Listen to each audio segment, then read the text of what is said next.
Honorable members, welcome back. Before we left, I did announce that we'll start with questions under Ministry of Tourism as we come back. So here we are. Question 449, Lilongwe Mpeno Nkoma. Lilongwe Mpeno Nkoma, you in the house? You have the floor. Madam Second Deputy Speaker, I wish to commend you for recognizing Lilongwe Mpeno Nkoma on a day like this at 11:32. And we wish to confirm that question 449 originates from Lilongwe Mpeno Nkoma. Thank you. Thank you very much, Honorable Member. Honorable Minister of Tourism.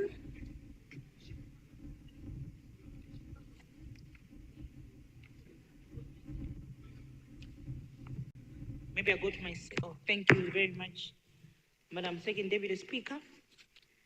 Through you, I would like to thank the Honorable Member from Lilongwe Mpeno Nkoma for his question. His first part of the question is asking the Ministry of Tourism to consider constructing a 5-star hotel close to Nkoma Mountain and a road to Tuma Forest Game Reserve as a way of fostering tourism in line with Malawi 2063. Madam Speaker, the Malawi 2063 acknowledges the rich cultural and natural resources the country has that are yet to be harnessed for tourism. These resources include the Nkoma Mountain and the Tuma Forest Reserve. As a way of utilizing these unexploited resources, the Ministry of Tourism, on the direction of the National Tourism Policy, developed a National Tourism Investment Master Plan, which is a blueprint on how we want to take our tourism from now to the next 20 years. And this master plan, Madam Second Deputy Speaker, was ably launched by the Excellency the President in April 2022. The master plan, it zoned out the entire country into 28 districts, and we demarcated those districts into 10 tourism nodes. And each node identified all the tourism resources in the node that list major attractions in the node. The Honorable Member may wish to note that Nkoma Mountain is listed under the Lilongwe Zinali node under project number 12, and the project identified in the development is the development of the Nkoma Mountain Tourism Center and trails. This project, Madam Second Deputy Speaker, includes tourist adventure activities such as mountain biking, pony rides, and a zip line. A tourism center equipped with restaurants, washrooms, and other amenities will be a start of all the activities. The public sector investment will enrich the tourist experience to Nkoma Mountain and increase visitation. We expect that the increased visitation and enriched experience will attract investments from the private sector for construction of the restaurant, a hotel, a zip line, and other tourist activities in the medium to long term. The Ministry of Tourism, Madam Second Deputy Speaker, has also noted the request by the Honorable Member to construct a road from Nkoma Mountain to Tuma Forest, which covers roughly a distance of about 24 kilometers. The Honorable Member may note that under the access to road results, which my ministry implements under the Public Investment Program, PSIP, the Ministry of Tourism considers the last mile infrastructure which are less than 5 kilometers. In this regard, therefore, the Honorable Member is being directed to put his request with the Lilongwe or Salima district councils so that this can be included in their development programs. On the second part of the question, Madam Second Deputy Speaker, he's asking if we could consider putting up a cable vehicle to ascend and descend the Nkoma Mountain and the tourist apparatus.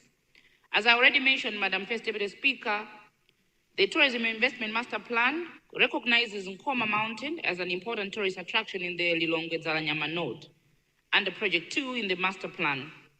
And the zip line is inclusive, which may also include or accommodate a cable car. Once again, Madam First Deputy Speaker, let me reiterate that my ministry will enhance the mountain by developing trails and visit amenities such as washrooms and information center, because at the moment, Madam Second Deputy Speaker, people already visit Nkoma Mountain, but we don't have those kind of facilities. Thank you so much, Mr. First Deputy Speaker. Thank you very much, Honorable Minister of Tourism, for that response. Honorable Member for Mwanza Central, what has gone out of order?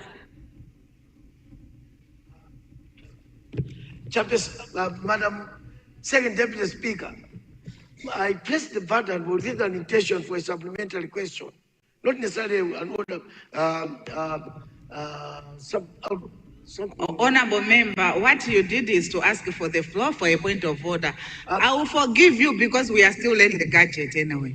And by the way, we are the 96th. So you'll be the first one to ask, thereafter, Machinga East, then Chikwawa Central, in that order, please. Thank you so much, Madam Second Deputy Speaker, Madam.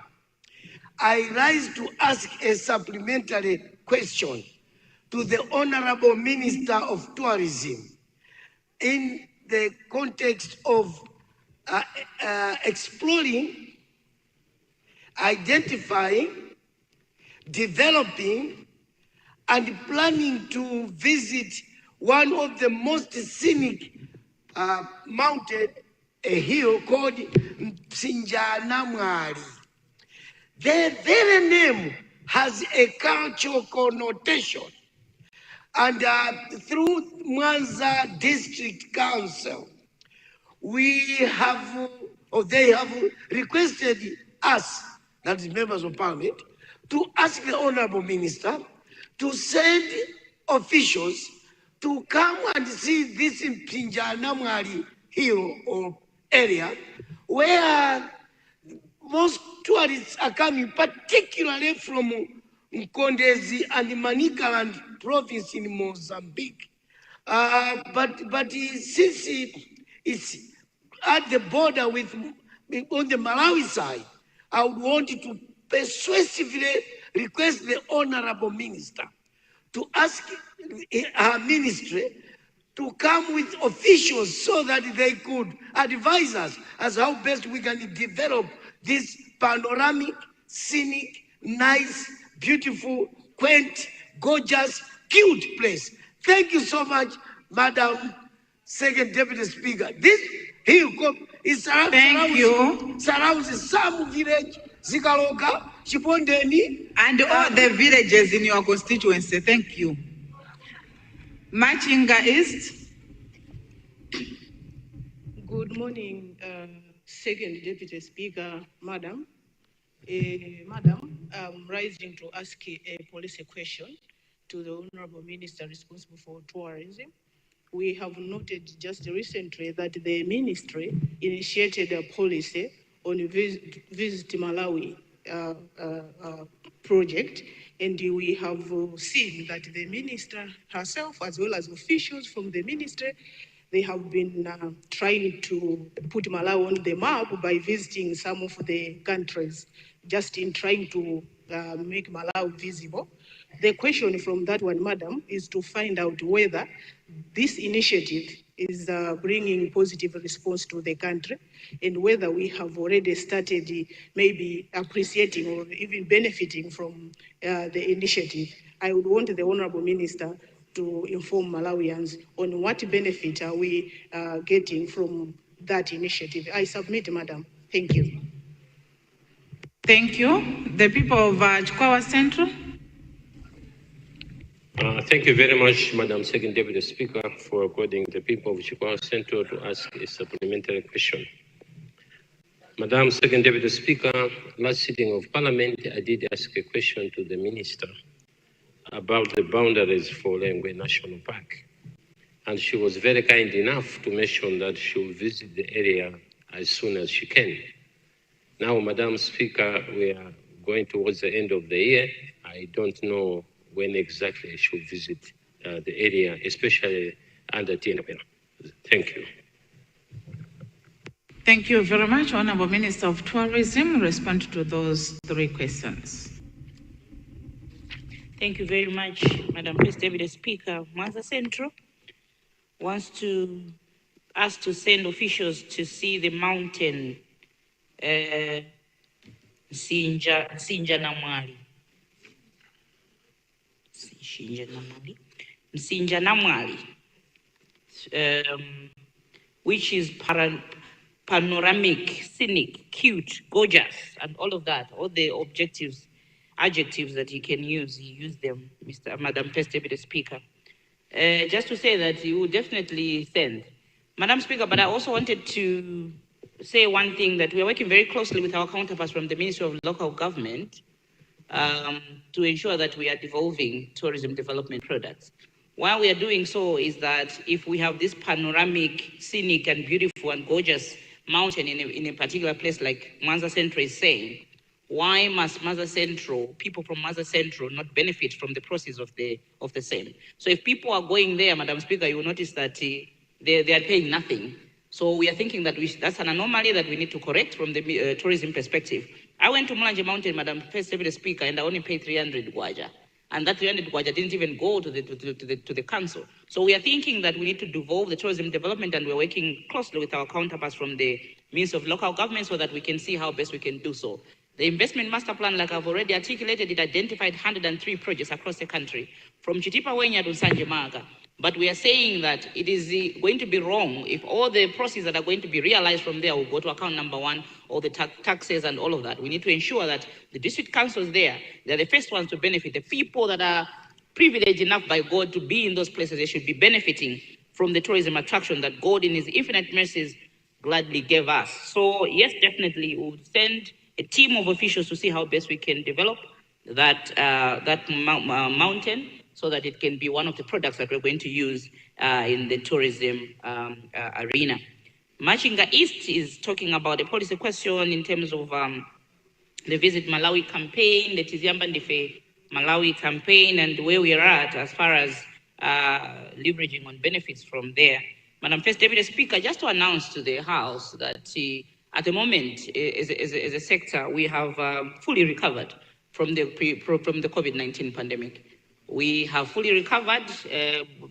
Pre-COVID-19 figures were around 936,000, somewhere there, in terms of visitors. But at the moment, we have surpassed that number. We are about 1.2 million visitors.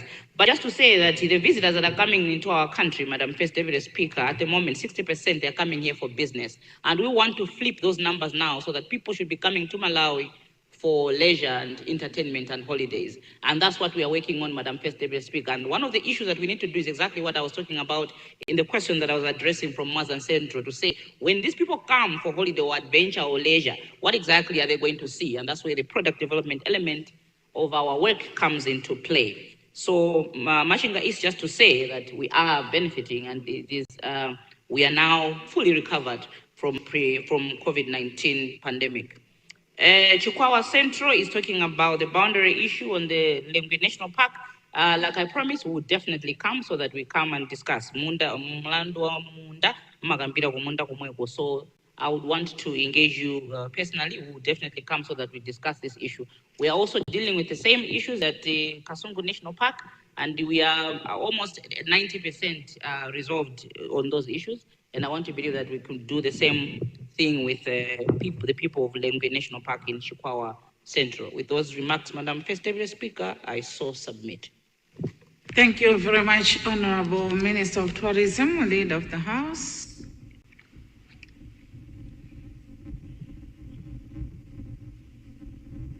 Yeah, thank you so much, Second Deputy Speaker. I'm rising to ask that we introduce, I beg that we introduce a supplementary order paper, and this is to do with the PPDA Act and the money bills that are to be secreted to the Honorable House. Thank you so much, Second Deputy Speaker. Thank you very much, honorable members. I now put a question, and the question is that supplementary order paper be introduced to the House. Those of that opinion say aye. Those of the contrary opinion say no. The ayes have it. The motion is carried. Leader.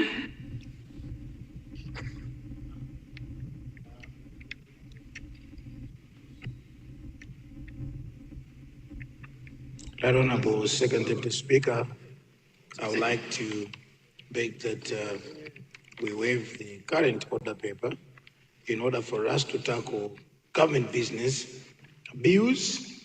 And this time around, we start with the insurance bill. That's bill number 26 of 2024. I beg to move.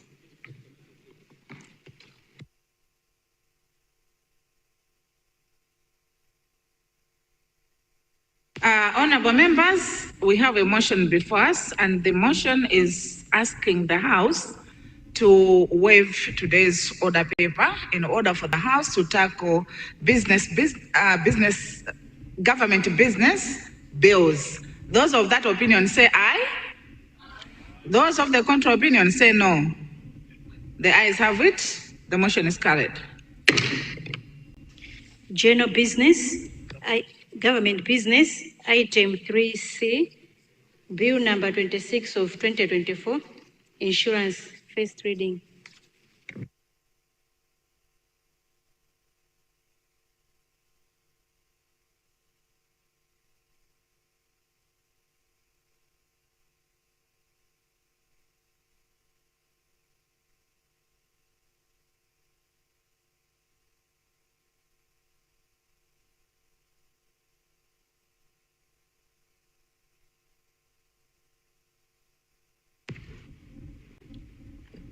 Oh.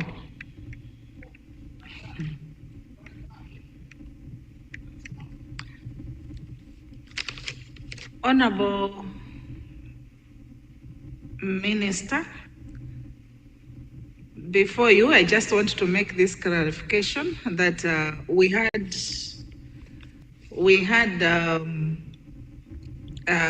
question understanding order 14, and it was supposed to come soon after question time. But now that we have already moved the motion, then we have to proceed with business the way we have moved it. I see Honorable Machinga Northeast on a point of order. I know you want to raise the same issue. Honorable Minister, second reading when?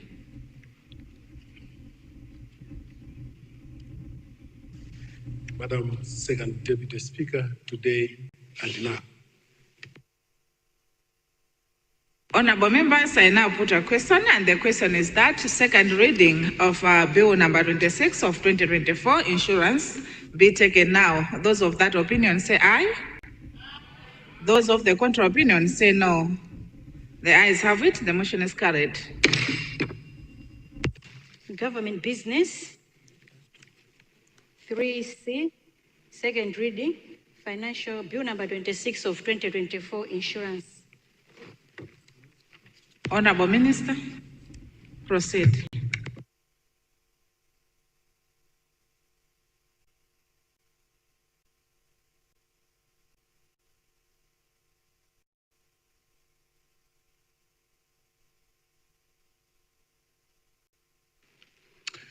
Thank you very much. Madam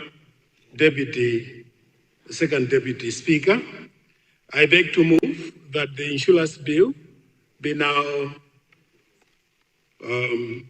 read. Madam Second Deputy Speaker, the bill before us seeks to replace the Insurance Act, Chapter 4701, to address the limitations of the Act. Its main objective, Madam Speaker, is to make provisions for the regulation of the insurance industry and the supervision of insurance entities in order to promote safety, soundness, prudent management, and highest standard of conduct of business of insurance entities for the benefit and protection of policyholders. Madam Second Deputy Speaker, the background to this is that Insurance Act was enacted in 2011 to provide a legal framework for the supervision and regulation of the insurance sector. However, during the implementation of the Act, some gaps were noted which had been hampering the regulation, supervision, and growth of the insurance industry. The bill before us, therefore, the bill will therefore repeal and replace the Insurance Act of 2011 with the aim of making better provision for regulation of the insurance industry in order to protect policyholders and the general public. It will also address the limitations of the current Act and emerging issues in the insurance sector. The bill, among other things, will provide the following: licensing, authorization, and supervision of key players in the insurance industry.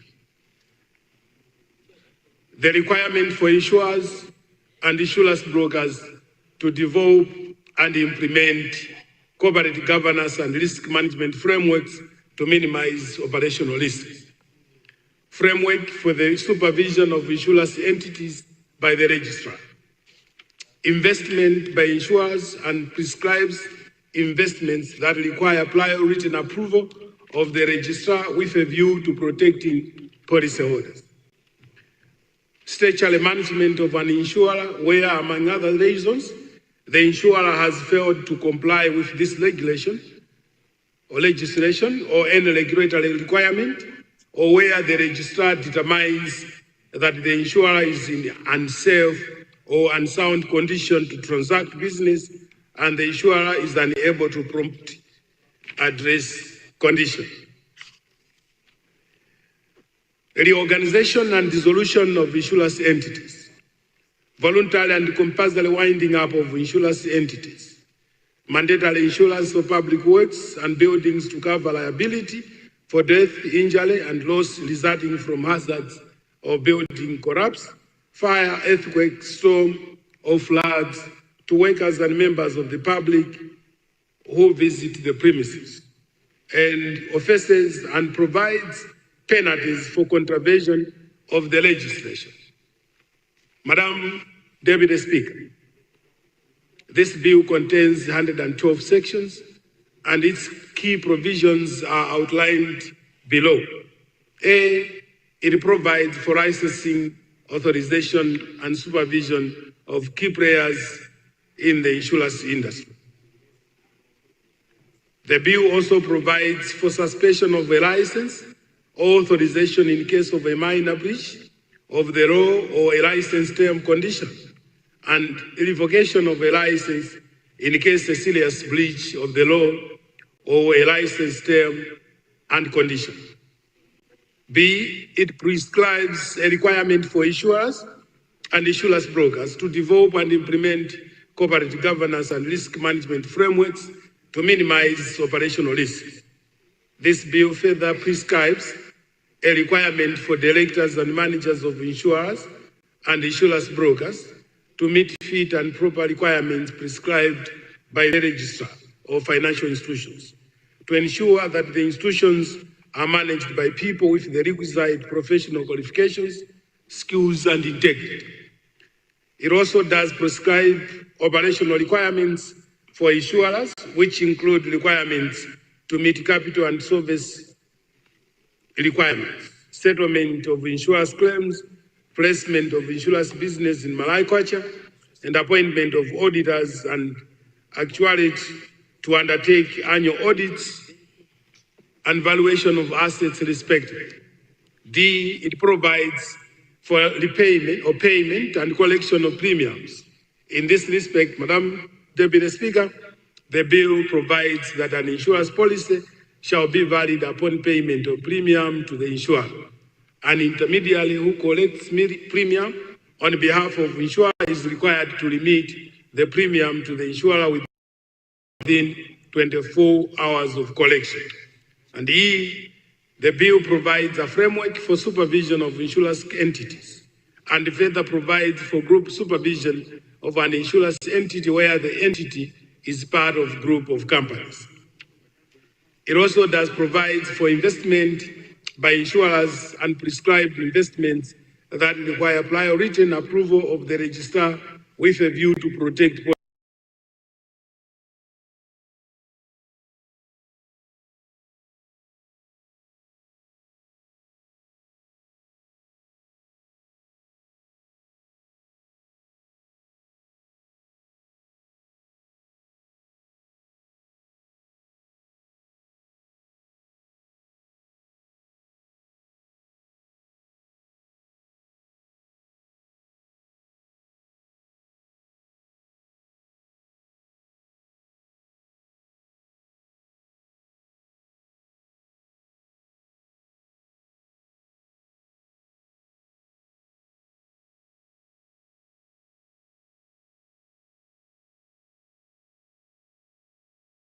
policyholders.